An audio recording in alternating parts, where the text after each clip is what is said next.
Hello everybody, I hope you're all well. Both the Elvis and Priscilla biopics premiered just a year apart from each other, and to make matters even more interesting, the directors, Baz Luhrmann and Sofia Coppola, are on completely different ends of the spectrum. Baz Luhrmann, who previously directed The Great Gatsby, which I really liked, and Romeo and Juliet, his films are a subversive, maximalist feast for the eyes. I actually read a review that described watching Baz Luhrmann films as feeling like you've been beaten up, which I feel like is a really good description for Elvis. Sofia Coppola, on the other hand, takes this more sort of muted approach with her films, which I don't necessarily think is a bad thing. A lot of the time, the subjects of her films are women trapped in gilded cages. And I think this very, soft and gentle presentation, especially with a film like Priscilla, which handles some pretty sensitive subject matter, not only does it get across what it wants to get across, but also it utilizes sensitivity in places where I think it was really necessary. Both of these biopics are very much begging to be compared and contrasted. I also find it quite interesting that not everyone, but a lot of the people who really love Priscilla hate Elvis, and a lot of people who love Elvis didn't like the Priscilla biopic. And I just wanted to talk about it today, to be honest, and share my opinions with you guys. Obviously, all the necessary disclaimers. These are just my opinions. Also, this is very much more of an opinion piece than like a typical video essay. But honestly, I just want to talk about this because I think it's really interesting. All of these opinions are my own, obviously. All of these opinions are my own. Oh my god, shut up. Obviously, I want to know if you guys disagree with me because I find it so interesting. But keep it nice and respectful in the comments, please. I'm watching you. And just before we get into it, I would love to thank Aura for sponsoring today's video. If you Google your full name or your email address, you can find your information plastered all over the internet. I'm talking your home address, medical records, relatives. Unfortunately, data brokers sell your information to scammers, spammers, and anyone who would want to target you. And this is why I've been using Aura. Aura shows me which data brokers have been selling my information and automatically submits opt-out requests for me. So not only is Aura reducing the amount of spam I get, but also it's protecting my sensitive information, which is very important in the digital age. I've also downloaded the Aura app on my computer, which protects my computer from any viruses, and I just keep it on at all times, let Aura do all of the hard work. It's always working whilst I just get to live my life. Aura does all of the hard work of protecting me from online threats that I can't see. And it's really easy to set up. You don't have to set up multiple apps for virus protection, password management, parental controls, VPNs, identity insurance. You can get everything with Aura at an affordable price. You don't have to pay for a bunch of different separate things. It's all in Aura. You can go to aura.com/jordantheresa. That's AURA.com/jordantheresa to start your 2-week free trial today. And it's also linked in the description. Thank you so much, Aura, for sponsoring today's video, and let's get into it.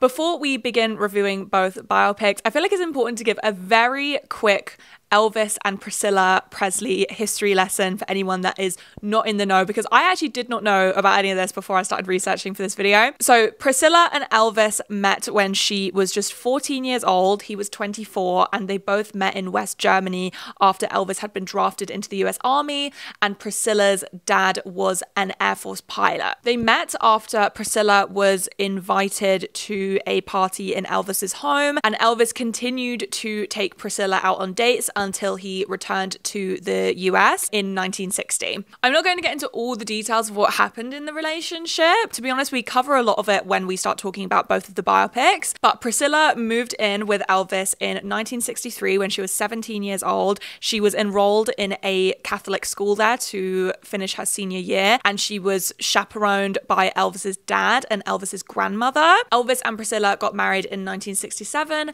and Priscilla gave birth to their only daughter, Lisa Lisa Marie in 1968, exactly 9 months after their wedding day. Priscilla and Elvis filed for legal separation in 1972, and then their divorce was finalized in 1973. But they remained close after their divorce. They actually left the courthouse holding hands. And after Elvis's death in 1977, Elvis's father, Vernon Presley, was the executor of his estate. And Vernon named Priscilla as his successor after his death. Vernon Presley passed away in 1979. Priscilla became the executor of the Elvis estate and was holding it in trust for when Lisa Marie turned 21. Graceland, which was Elvis and Priscilla's home, was really expensive to upkeep. It cost $500,000 a year to upkeep. And because of this, Lisa Marie's inheritance dwindled down to $1 million.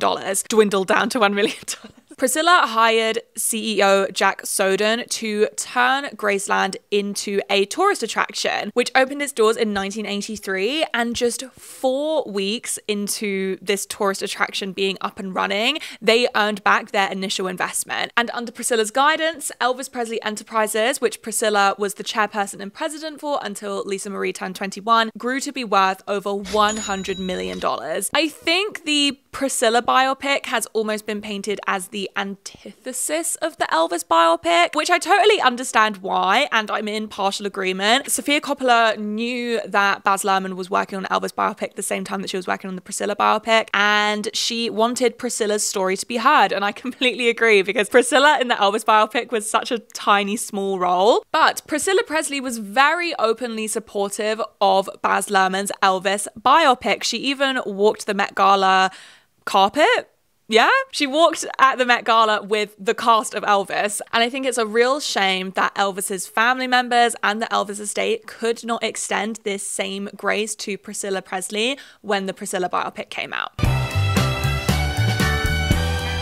Priscilla, produced, written and directed by Sofia Coppola, is actually based on Priscilla Presley's memoir, Elvis and Me, which was published in 1985 by Priscilla Presley and Sandra Harmon. And Coppola's biopic follows Priscilla, played by Kaylee Spaney's, entire relationship with Elvis Presley, Jacob Elordi, from the moment they met in West Germany when she was just 14 years old to when she moved to Graceland when she was 17 years old, their marriage in 1967, the birth of their only daughter, and then Priscilla deciding to leave Elvis in 1972. Elvis, which is co-produced and directed by Baz Luhrmann, follows the life and death of Elvis Presley, Austin Butler, and is actually narrated and told through the eyes of his long-term manager, Colonel Tom Parker, played by Tom Hanks, who actually financially abused Elvis and took up to 50% of his earnings to fund his gambling addiction. It was believed that Parker lost at least $1 million a year, and by Elvis's death in 1977, owed the Las Vegas Hilton over $30 million, which in 2022 is nearly $150 million. What? Priscilla is over 13 years and the Elvis biopic is spanned well over 20 years, but the pacing could not be any more different. Priscilla is pretty fast paced, don't get me wrong. They often mark the passage of time with like the ripping of calendar pages, but because the pacing of the film is very gentle, it feels slow without feeling dragged out, which is one thing I found really surprising about Priscilla was the length of the film. I thought it was a neat hour and a half, and it was 2 hours long, and I could have easily watched half an hour more. When I started watching Elvis, I thought I accidentally clicked on the trailer. It is a complete and utter breakneck pace, especially in that first half, to the point where it was so disorienting. And unfortunately, I don't think this pacing really worked in Elvis's favor. I feel like on paper, a fast-paced Elvis biopic makes a lot of sense. It matches up with Elvis's rock and roll lifestyle, but the pacing was so fast, especially in that first half, that it felt pretty devoid of emotion. It felt like a very unintimate look into Elvis's life. Nothing was ever left to sit with the audience, and I thought that was actually a really big shame. I actually think if the Elvis biopic was paced similarly to The Wolf of Wall Street, it would have really worked. It just would have been perfect, but it's so fast. I don't know what I was expecting when I went into Elvis, but it was not this. It literally felt like I was being beaten up. The pacing and the storytelling is honestly indescribable. And you know what? I am going to give credit where credit is due. One thing that I really respect about the Elvis biopic is that it's a very subversive take on the biopic. In my humble opinion, and I'm sure many of you guys agree, I remember me and Jack were actually talking about this, is that biopics these days, especially in the last 10 to 15 years, they feel like Oscar fodder. Biopics are basically a guarantee to get award nominations, best actor, best picture, and look, sometimes they are deserving, but also I think biopics unfortunately can fall into the trap of being overtly sanitized, which in turn makes them boring.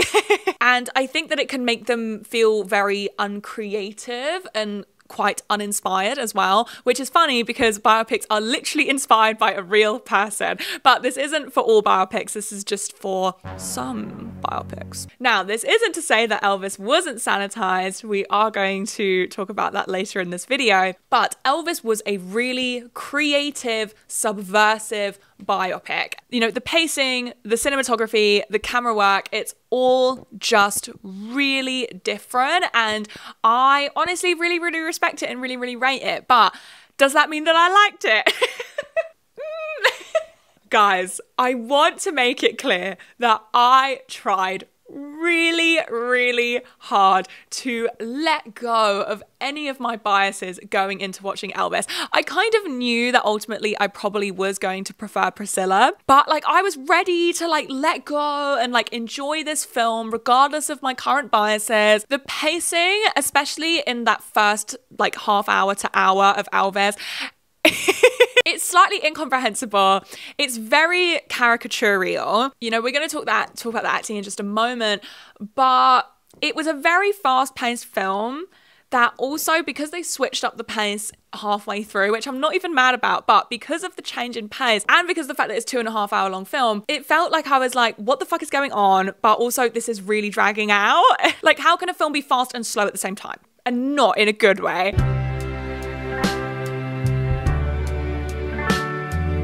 I know a lot of you guys probably want me to say which Elvis I preferred, Austin Butler or Jacob Elordi, who is the superior Elvis.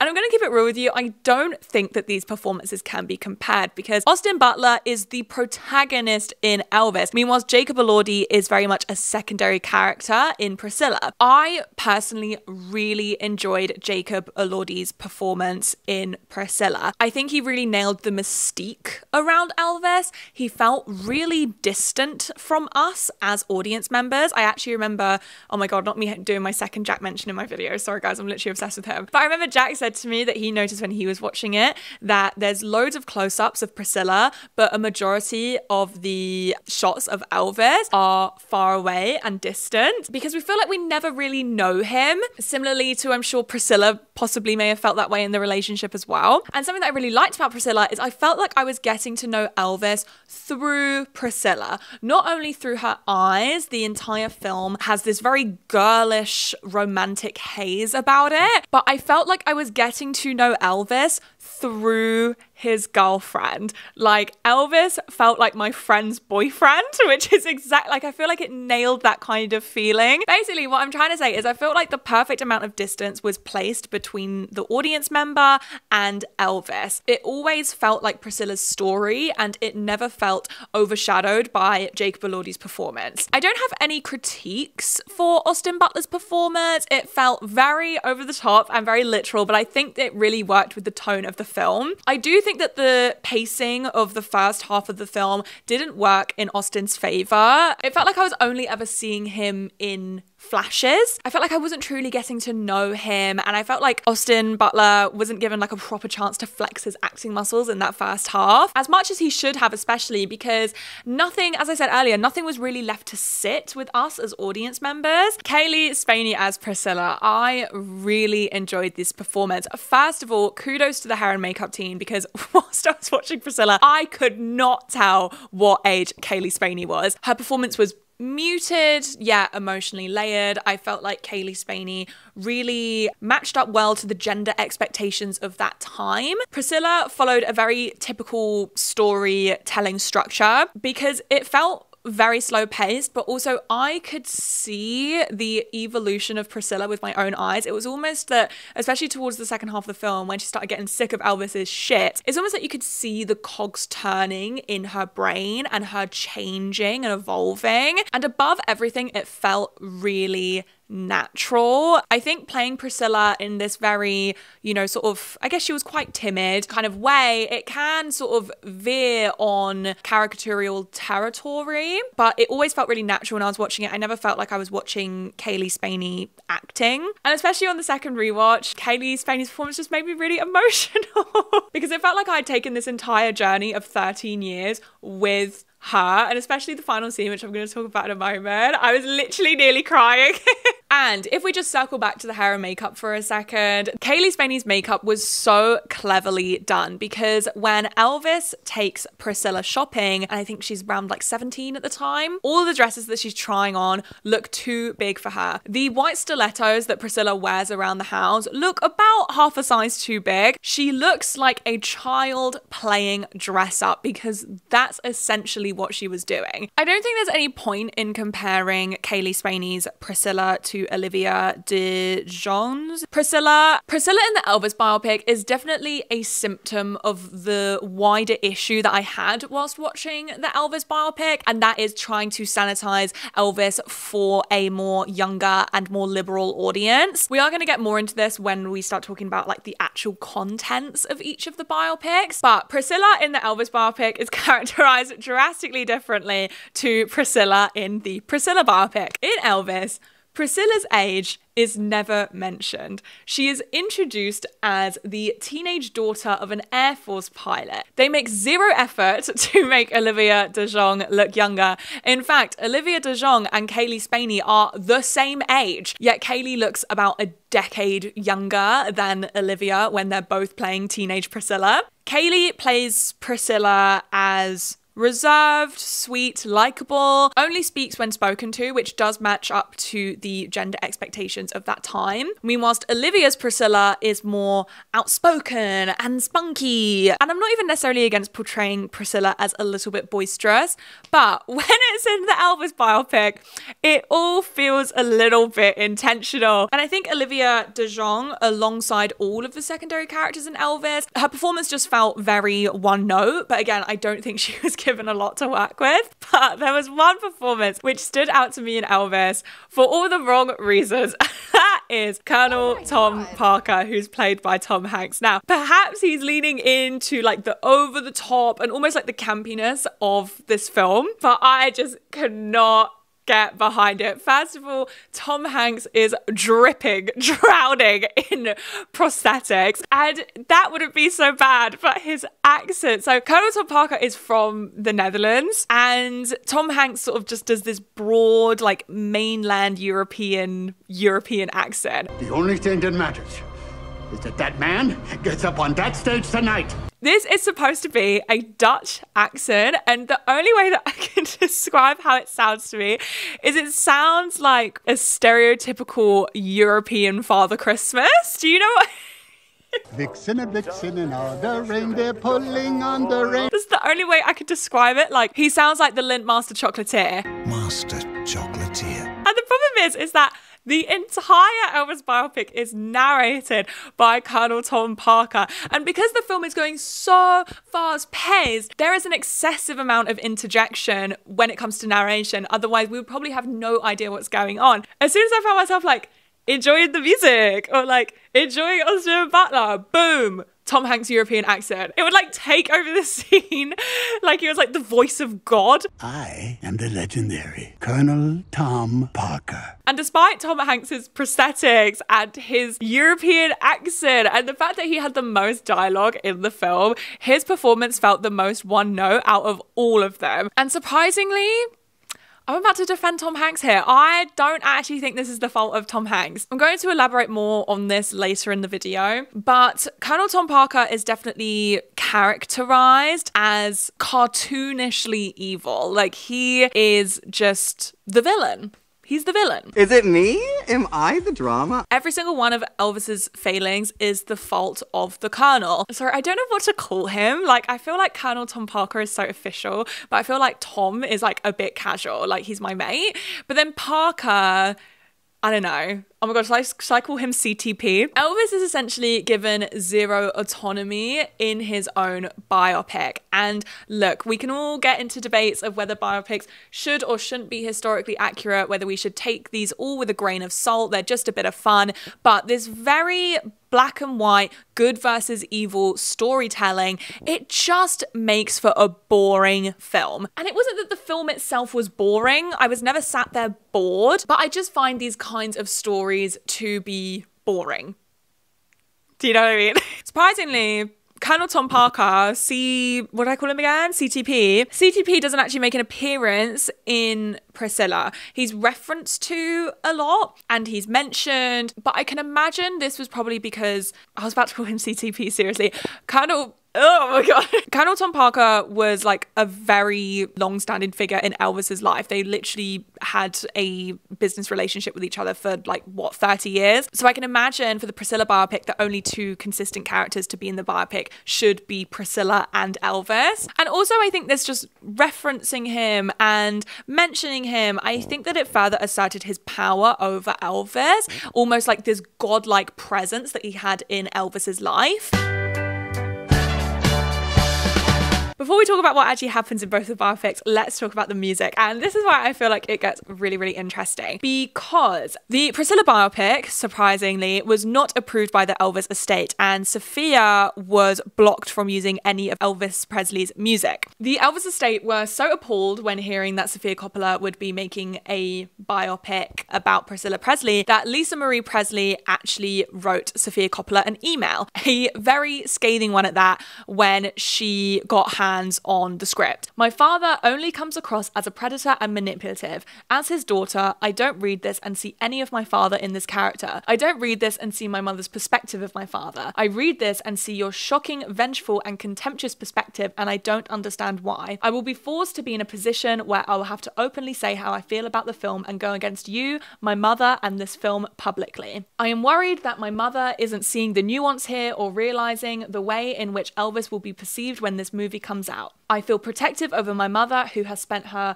whole life elevating my father's legacy. I am worried she doesn't understand the intentions behind this film or the outcome it will have. Some efforts were made to tone down the script after this email. I believe they shaved off about 10 pages of the script. Lisa Marie did pass away before Priscilla was released, and although she didn't speak out against her mother specifically, and the email seemed way more directed towards Sofia Coppola and the creation of the film, but I still think that it's really, really shameful that Priscilla Presley, who is credited as an executive producer on Priscilla, was not extended the same grace that she extended to Elvis for her entire life. I think the intentions behind Priscilla was to tell Priscilla's story, and if Elvis comes across as a monster, then maybe that's more of a reflection on his actions rather than on Sofia Coppola's filmmaking. Again, we're going to talk more about this later in the video, but Sofia Coppola not being able to use any of Elvis Presley's music in a biopic about his wife was obviously going to prove to be a challenge, but a challenge that she very much rose to. And I also think this challenge really worked in Sofia Coppola's favor. Not using any of Elvis's music, it helped bring Elvis back down to earth. It stripped him from what made him a superstar, his music, his talent. Without that, he is just a man, and we can truly see his actions for what they are. The Priscilla soundtrack is really good. I was listening to a lot of it when I was working on this video. Not only do they use a mixture of songs pre and post 1960s, but they looked at pictures of Elvis's vinyl collection and selected different songs and different genres of music that he liked to listen to. And even more cleverly, one of the songs that Sofia Coppola really wanted to use in the film was, I believe it was Love Me tender, but obviously they weren't allowed to use it. So they found the original sample of the song, which was in public domain, and re-recorded it for Priscilla. And the last song heard in the film, which is the scene when Priscilla leaves Graceland, is I Will Always Love You by Dolly Parton. And there's actually a really interesting story. Oh my God, am I about to mention Jack again? Yes, I am. Jack told me this. Dolly Parton actually wrote the song for Elvis Presley, but Elvis Presley wanted all of the rights and the ownership over the song, which Dolly did not agree to. So she did not give him the song in the end. She recorded it herself and it ended up being a huge hit. Girl power! I think the musical numbers in Elvis is where the film really thrived and came to life and really personally connected with me. You know, the film, it was alive the entire time. I can't say that the film wasn't absolutely bursting at the seams with energy, but I felt personally connected to the musical numbers so much because I feel like it was the part of the film where it really slowed down. Like, yes, these musical scenes were absolutely, you know, they were bursting with energy. The energy was bouncing off of the walls, but it was definitely where I felt like the film was most present. It was definitely when the film slowed down the most, and as an audience, we could fully take it all in. I really liked Austin Butler in these scenes as well. Actually, he sung throughout the whole of Elvis, and then in post, they remixed his voice with Elvis's voice. And I'm going to spill something. I had never really listened to Elvis Presley's music before watching Elvis. And guys, he had bangers. Like, he had bangers. Because sometimes I like listen to music where everyone was like, oh, this was like the music of like 50 years ago. And you're like, it was? Okay. His music's great. I was really blown away. And it really did highlight to me why he was such an icon. Now, let's get on to the nitty-gritty, the actual contents of each of the biopics. Sorry if contents is like a really weird word to use. I didn't know what else was the word to use. Sorry, I'm being weird. I'm really hungry. As I mentioned earlier, Elvis follows Elvis throughout his entire life and his career. Priscilla follows Priscilla through her relationship with Elvis. I have actually read and seen a little bit of critique about the fact that the Priscilla biopic only follows Priscilla through her relationship with Elvis. And I do understand, especially at the end, I was like, look, I could do with another half an hour of what Priscilla is getting up to post-divorce from Elvis Presley. But also it is based off the memoir Elvis and Me.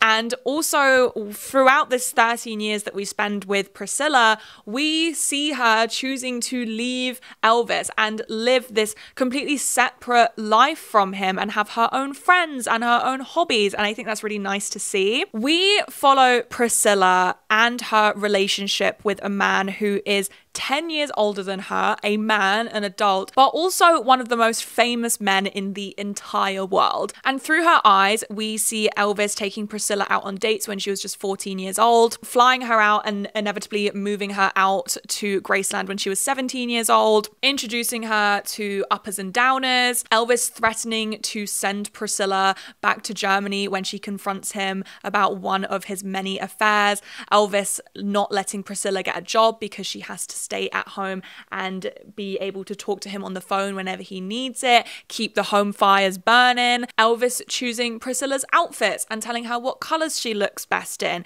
and asking her what the hell is she wearing when she strays away from these colours, advising her to dye her hair and wear more eye makeup. We see Elvis's temper, where he literally launched a chair in Priscilla's direction when she critiqued his music after he asked her. Elvis not wanting to have sex with Priscilla after she became a mother and continuing to have affairs. And we follow Priscilla through this entire journey until she decides to leave him. Something which I think Priscilla really accurately portrayed is Priscilla being seduced by the lifestyle that Elvis provides for her. Not only is Elvis one of the most famous heartthrobs of the time, but also he provides this life for her that she would not have if it wasn't for him. He moves her back to the States. He takes her shopping. He took her partying. He almost gave her a life which any girl at that time would dream of. But obviously it came with being married to Elvis and also being thrown into a completely adult world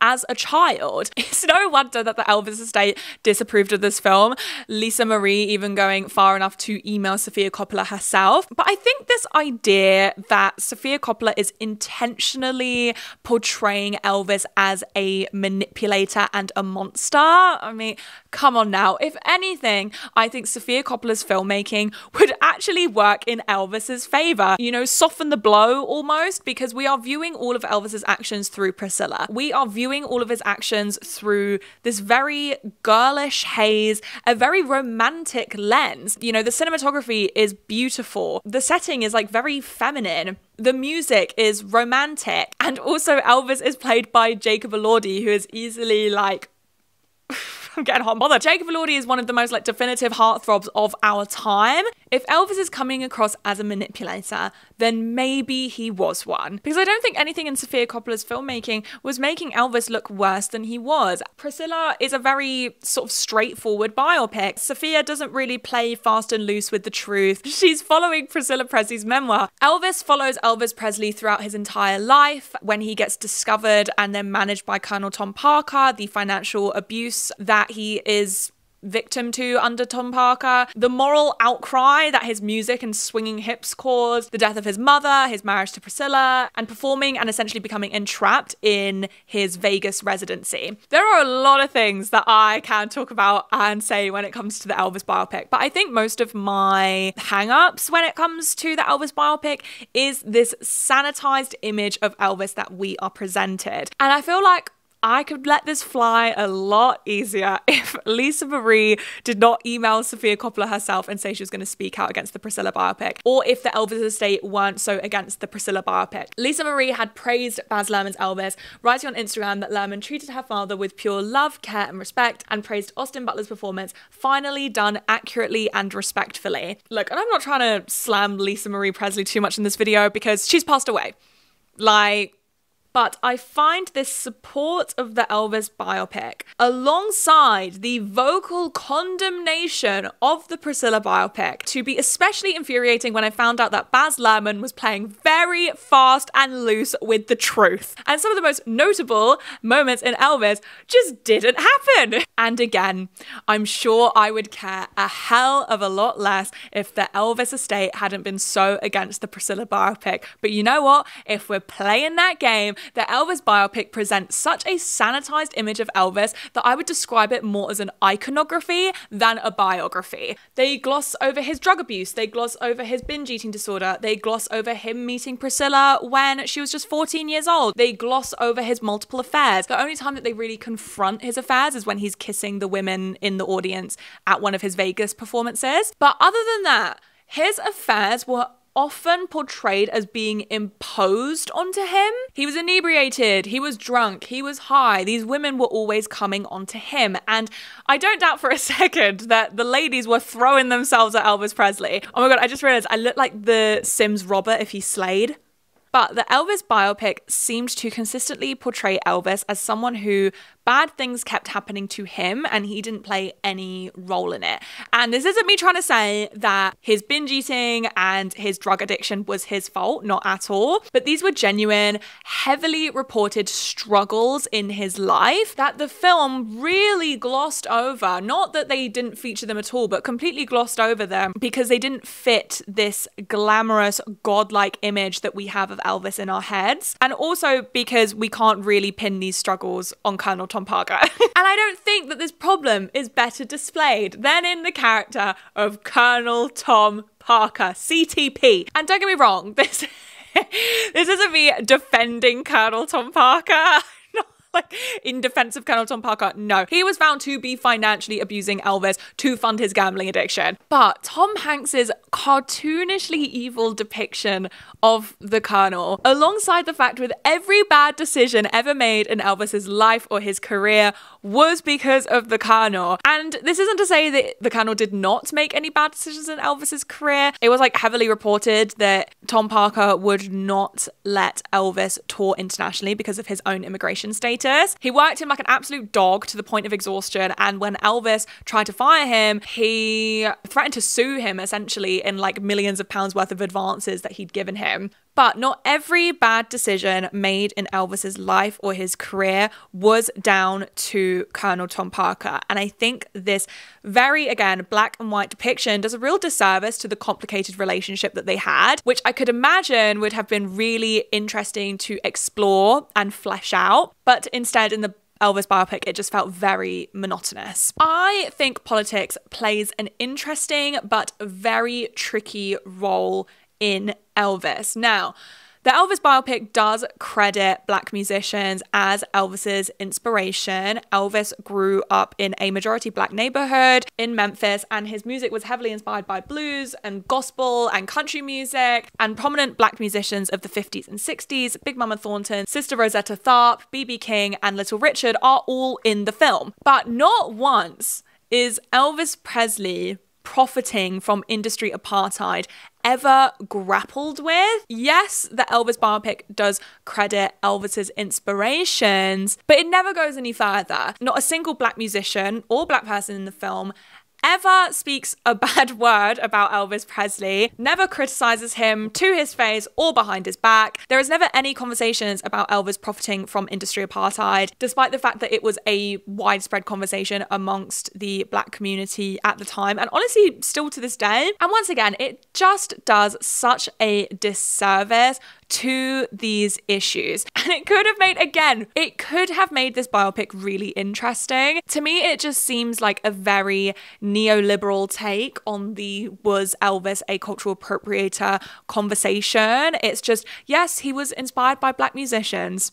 Now, on to the next phase of his life. This biopic, it just lacks a lot of nuance for me. It feels very surface level, and that's probably intentional because they probably had the Elvis estate looming over the production in exchange for rights to his music. And something which felt very intentional to me was that throughout this 2.5 hour long biopic, not once did they ever feature Elvis's meeting with President Nixon where he rallied against hippies and drug culture. And again, that would have made for a very interesting part of the film. As I've mentioned, I feel like 1,000 times already, they were clearly trying to sanitize Elvis's image so younger and more liberal audiences could empathize and like him more. You know, cleaning up someone's image isn't unusual for a biopic, but it just makes them a little bit bloody boring. And I know that people are going to say in the comment section that the Priscilla biopic did leave out some more unsavory aspects of Priscilla. The fact that she had 2 affairs whilst she was married to Elvis Presley. But personally, first of all, didn't really feel like it was particularly relevant to the film.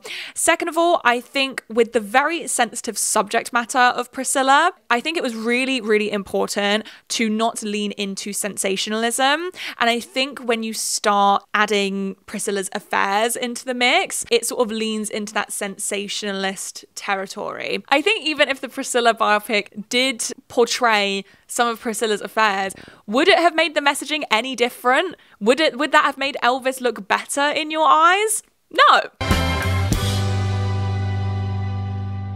To wrap up this video, it probably seems a little bit obvious what biopic I prefer. I did prefer Priscilla, and honestly, I think that's got to do with the fact that the Elvis biopic just felt so sanitized to me, and so intentionally sanitized as well. I did find that Priscilla lacked that narrative punch at the end that I was craving. I thought the first half was superior to the second half, but after researching, this film for the last couple of weeks, I just have so much respect for this film. I think that everyone who was involved in Priscilla should be really proud of themselves. I really, really enjoyed it. I didn't want this video to seem like I was shitting on Elvis the entire time, because I actually do understand why people liked this film. I've sort of just got to accept that clearly it wasn't for me. And I did try to let go of my biases, and I am wholeheartedly convinced that even if I hadn't watched Priscilla first, I still wouldn't have enjoyed watching Elvis. And despite Elvis telling the story in a very subversive way, I still feel like it fell into that sanitized biopic trap. But yes, I hope that you guys enjoyed this video. I actually had a lot of fun making it. And yeah, let me know what your thoughts are. Keep it nice. Keep it respectful, please. And I'll see you soon for another video. Bye.